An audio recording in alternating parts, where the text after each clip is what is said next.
Have you heard about the new Twitter header?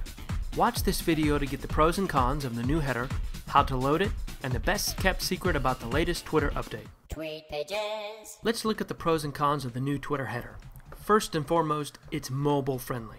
Your new image shows up on mobile and tablet devices. Now your personality can go with you anywhere. Secondly, anyone can load their personal photo onto the Twitter header, whether you want a splash of color, some texture, that pair of shoes, those bowling pins, that cute kitten, that family vacation, or the crazy family. Your personality shines through the new Twitter header. Unfortunately, you have to be very strategic in how you design for the Twitter header. Now let's just say, for instance, you like the color orange because it is appealing to you. Instantly, Twitter adds a gray gradient at the very bottom. Now let's turn that off and look at the text area that gets automatically added from your profile. Your profile picture, your name and Twitter handle, as well as your bio and your location and any website that you would put on. That is automatically generated and put on your Twitter header no matter what. So whatever you put there is what's going to show up on the Twitter header. Now let me show you what it looks like in a practical application on my personal Twitter, Think Matt Clark. You can see the normal header that we all are used to. When I loaded the graphic, I pulled the texture from the background and it just didn't look correct.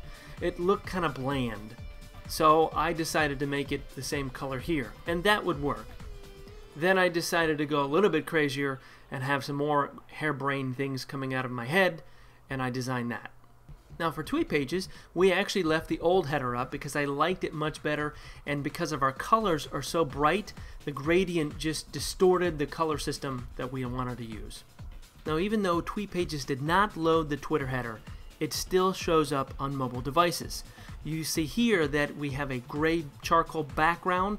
That is the default that Twitter will do, and it happens to match some of our designs. So in that case, I get the best of both worlds. I like the header that I chose, yet it still shows up on mobile devices. So while it's great to put your personal photo up there, you have to be very strategic in what you place so that you can make sure that you can see the content.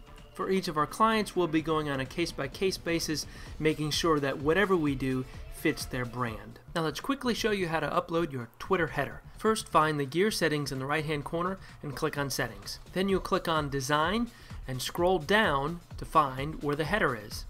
Click on Change Header and look for your graphic. A dialog will show up where you can scale your graphic as well as move it. Once you're satisfied, press Save. You'll receive a confirmation that your header was published successfully. Click on the Me button and your new graphic is visible. Lastly, the best kept secret that Twitter didn't even mention on their blog, center justification. Now what does that mean? Well, in the old Twitter it was left justified. So depending upon your monitor size is dependent upon what you see on the right hand side. The left hand side is always safe and will always be in the same spot, but the right hand side gets covered up by the Twitter content. That's why since 2008 we had designed a 2 or 3 right bar system to help combat that. But now that it's center justified, no matter what size monitor you have, the left and right will always be up against the Twitter content area and centered. Ah, center justification. It's the simple things.